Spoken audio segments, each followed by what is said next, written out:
Hello friends, welcome to our channel question bank striving for excellence. Friends, जैसा कि आपको पता है, हम आपके लिए बहुत सारे क्वेश्चनों की सीरीज लेकर आ चुके हैं, जिसमें हमने पॉलिटी, ज्योग्राफी और हिस्ट्री के क्वेश्चन कवर किए हुए हैं। साथ ही साथ इलेक्ट्रिकल जेई के लिए भी क्वेश्चन कवर किए हुए हैं। आपके लिए एक धमाकेदार सीरीज कल ही साइंस की भी लेकर आएंगे। आज हम ट्रांसफार्मर के क्वेश्चन डिस्कस करेंगे। इससे पहले हम डीसी जनरेटर, डीसी मोटर के क्वेश्चन डिस्कस कर चुके हैं। चलिए ट्रांसफार्मर के क्वेश्चन स्टार्ट करते हैं, जिसमें हम टॉप 100 क्वेश्चन कवर करेंगे। आज के 25 क्वेश्चन इस प्रकार है। Question number 1, which of the following does not change in a transformer? Option A current, option B voltage, option C frequency and option D all of the above. Friend, जैसा कि आपको पता है, ट्रांसफार्मर में सबसे पहली डेफिनेशन ही यही आती है, transformer is a static device which convert voltage and current primary to secondary without changing in the frequency. Friends, पहली लाइन में ही बोला गया है कि फ्रीक्वेंसी चेंज नहीं होती है, तो इसका आंसर हो जाएगा option C, frequency. Question number 2 पर चलते हैं। In a transformer, the energy is conveyed from primary to secondary. Option A through cooling coil, option B through air, option C by the flux, and option D none of the above.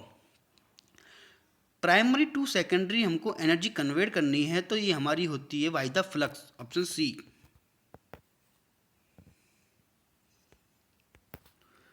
Question number 3, a transformer core is laminated to option A reduce hysteresis loss, option B reduce eddy current loss, option C reduce copper losses and option D reduce all above losses.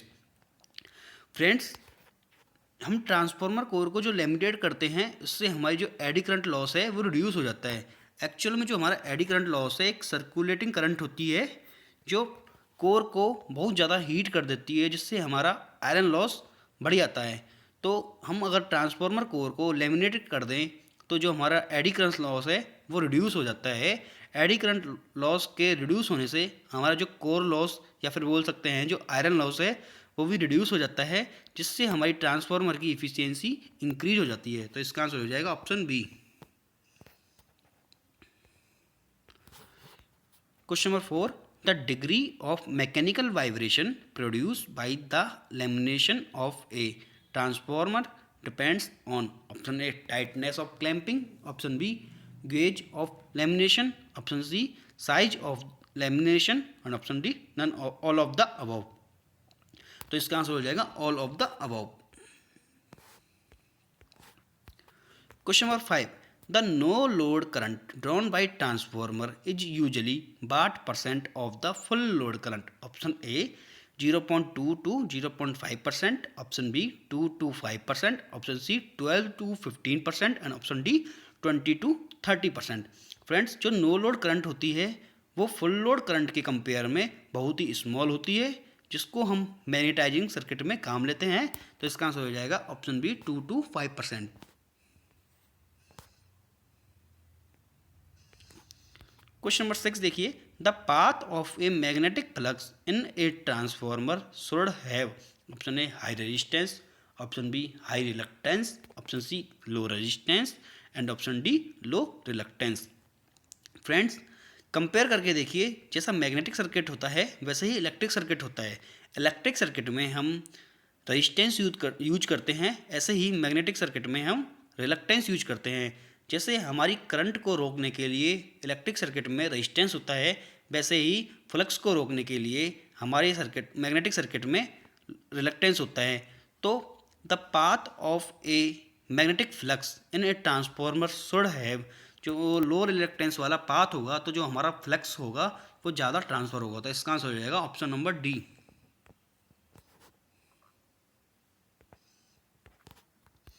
Question number 7 देखिए, no load on a transformer is carried out to determine option A copper loss, option C magnetising current and option C magnetising current and loss and option D efficiency of the transformer.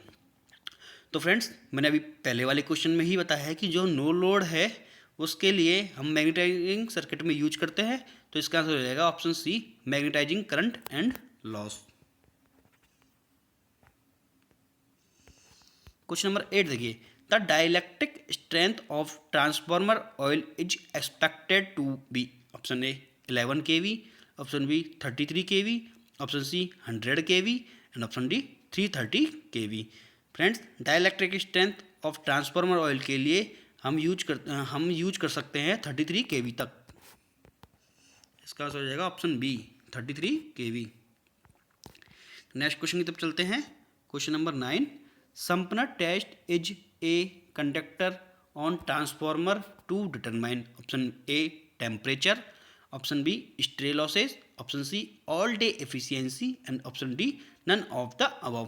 Friends, जो Sumpner test होता है वो हम use करते हैं temperature को determine करने के लिए। तो इसका आंसर हो जाएगा option A temperature. Question number 10 देखिए, the permissible flux density in case of cold rolled grain oriented steel is around.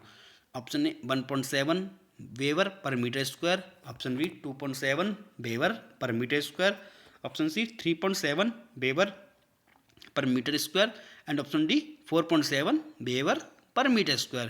Friends, इसमें पूछा हुआ है cold rolled grain orientation steel के लिए। तो इसका आंसर हो जाएगा 1.7 weber per metre square. Friends, इस क्वेश्चन को याद कर जाइए, एग्जाम में बहुत बार ये वाला क्वेश्चन पूछा गया हुआ है। इसका आंसर है 1.7 weber per metre square. Next question पे चलते हैं। Question number 11, the efficiency of a transformer will be maximum when. Option A देखिए, copper loss equals to hysteresis loss, option B hysteresis loss equals to eddy current loss, option C eddy current losses equals to copper losses and option D copper loss equals to iron loss. Friends, अगर हमें transformer की efficiency maximum करनी है तो हमारी एक ही condition possible है, copper loss equals to iron loss.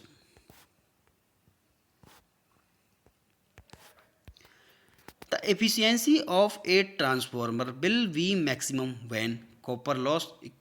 Friends, question repeated है। नेक्स्ट क्वेश्चन देखिए, question number 12, no load current in a transformer. Option A lags behind the voltage by 75 degree, option B leads the voltage by about 75 degree, option C lags behind the voltage by about 15 degree and option D leads the voltage by about 15 degree. Friends, जो no load current है वो lags behind the voltage by about 75 degree होता है। इसका answer हो जाएगा option ए। Friends, अगर इसमें पूछ लेता है हमसे आइडियल कंडीशन के लिए, तो आइडियल कंडीशन की जो करंट होती है वो वोल्टेज से 90 डिग्री लैग होती है।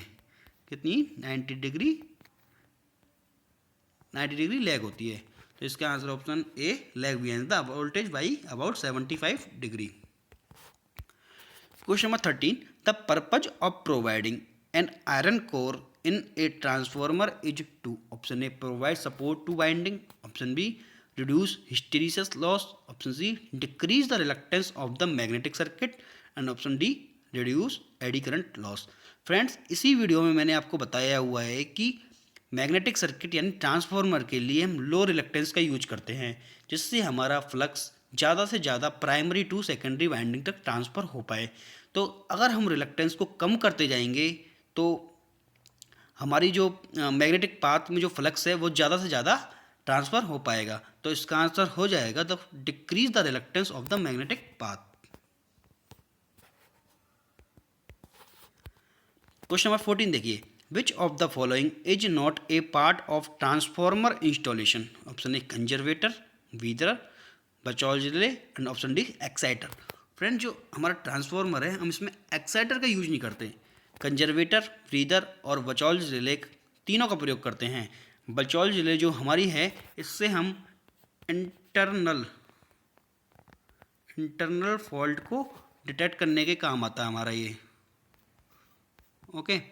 और जो ब्रीदर है ये मॉइस्चर को रिड्यूस करने का काम आता है। और जो कंजर्वेटर है, कंजर्वेटर में हमारा ऑयल वगैरह की जितनी भी सारी रिएक्शन होती हैं वो सब कंजर्वेटर में होती हैं। क्वेश्चन नंबर 15 पे चलते हैं।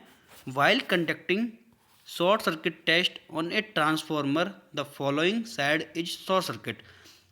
शॉर्ट सर्किट टेस्ट में हम लो वोल्टेज साइड को शॉर्ट कर देते हैं, तो इसका आंसर हो जाएगा option B. Question number 16, in a the transformer following winding has got more cross sectional area. Option A low voltage winding, option B high voltage winding, option C primary winding and option D secondary winding. Friends, जब हमारा cross sectional area मोर होगा तो हमारी जो voltage winding है वो भी high होगी, तो हाई वोल्टेज वाइंडिंग इसका आंसर हो जाएगा ऑप्शन बी।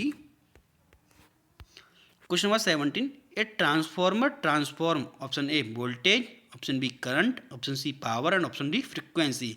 फ्रेंड्स, जो हमारा ट्रांसफार्मर होता है वो फ्रिक्वेंसी में तो कोई चेंज करता भी नहीं है, और वोल्टेज और जो करंट होता है इसका मैग्नीफिकेशन करता है या फिर डीमैग्नीफिकेशन करता है। यानी स्टेप अप ट्रांसफार्मर है तो वोल्टेज को मैग्नीफाई कर देगा, अगर स्टेप डाउन ट्रांसफार्मर है तो वोल्टेज को कम कर देगा। ऐसे ही करंट के केस में अगर स्टेप डाउन ट्रांसफार्मर है तो करंट को हाई कर देगा, और अगर स्टेप अप ट्रांसफार्मर है तो करंट को डाउन कर देगा। तो फ्रेंड्स, एक ही टॉपिक बचता है हमारा पावर। तो पावर ही हमारी ट्रांसफार्मर में ट्रांसफॉर्म होती है प्राइमरी टू सेकेंडरी तक। इसका आंसर हो जाएगा option C power. Question number 18 देखिए, a transformer can not raise और lower the voltage of a DC supply because. Option A there is no need to change the DC voltage, option B a DC circuit has more losses, option C Faraday's laws of electromagnetic induction are not valid since the rate of the change of the flux is zero, option D none of the above। Friends, इसका answer हो जाएगा Faraday's law of electromagnetic induction are not valid since the rate of change of flux is zero। अगर हमारा rate of change of flux zero हो जाता है, जो Faraday जो लॉ का जो इलेक्ट्रोमैग्नेटिक इंडक्शन है वो वैलिड नहीं होगा। इसका आंसर हो जाएगा ऑप्शन सी। क्वेश्चन नंबर 19 देखिए, primary winding of a transformer. Option A is always a low voltage winding, option B is always a high voltage winding, option C could either be a low voltage और high voltage winding and option D none of the above. Friends, इसमें देखिए इसका answer हो जाएगा could either be low voltage और high voltage winding. अब आप देखिए ट्रांसफार्मर स्टेप अप और स्टेप डाउन दोनों कंडीशनों को हम लेके चलते हैं। स्टेप अप देखते हैं सबसे पहले। स्टेप अप में जो प्राइमरी वाइंडिंग है इसमें वोल्टेज का लेवल लो होता है, और सेकेंडरी जो वाइंडिंग है इस पर वोल्टेज का लेवल हाई हो जाता है, अप यानी हाई हो जाएगा। इसका दूसरा केस लेकर चलते हैं step down transformer. Step down transformer में हमारा जो प्राइमरी वाइंडिंग में जो वोल्टेज का लेवल है वो हाई होता है, और सेकेंडरी साइड जो वोल्टेज लेवल है वो डाउन हो जाएगा। तो इसका आंसर हो जाएगा option C could either be low voltage और हाई वोल्टेज बाइंडिंग। तो इसका आंसर हो जाएगा option C. Question number 20, which winding in a transformer has more number of turns. Option A low voltage winding, option B high voltage winding, option C primary winding and option D secondary winding. Friends, इसका answer हो जाएगा high voltage winding. Number of turns का इसमें होगा high voltage binding में। Efficiency of a power transformer is of the order of 100%, option B 98%, option C 50% और option D 25%। तो इसका आंसर हो जाएगा 98%। जो हमारा जो ट्रांसफार्मर है एक तरीके से आइडियल मशीन की तरह काम करता है। मतलब पूरी तरह से आइडियल नहीं बोल सकते, क्योंकि आइडियल तो हमेशा 100% पर होता है, बट इस ट्रांसफार्मर की इफिशियंसी जितनी भी मशीन है उसमें सबसे ज़्यादा होती है। तो इसका आंसर है 98%। Question number 22, in a given transformer for given applied voltage losses which remains constant irrespective of load changes are. Option A friction and windage losses, option B copper losses, option C hysteresis and eddy current losses and option D none of the above. Friends, अगर हम load को change करते हैं तो जो हमारे core loss या बोल सकते हैं आयरन लॉस, इनमें कोई चेंजेज नहीं आता है, और आयरन लॉस कंप्लीटली बोलते हैं उनको hysteresis loss plus eddy current loss. तो इसका आंसर हो जाएगा option C. Question number 23, a common method of cooling a power transformer is. Option A natural air cooling, option B air blast cooling, option C oil cooling and option D any of the above. Friends, वैसे तो ये तीनों की तीनों method cooling के ही हैं, लेकिन जो इसमें पूछा हुआ है कॉमन मेथड हमारा होता है ऑयल कूलिंग।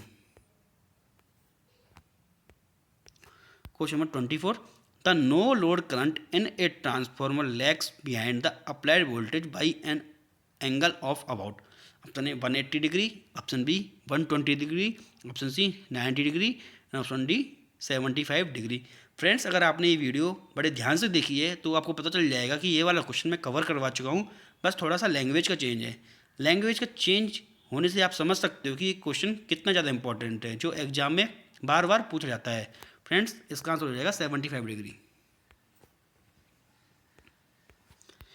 आज का last question, in a transformer routine efficiency depends upon option A supply frequency, option B load current, option C power factor of the load and option D both B and C.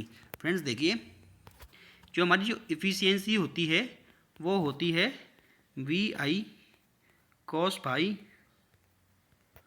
Divide by V I cos pi plus iron loss plus copper loss.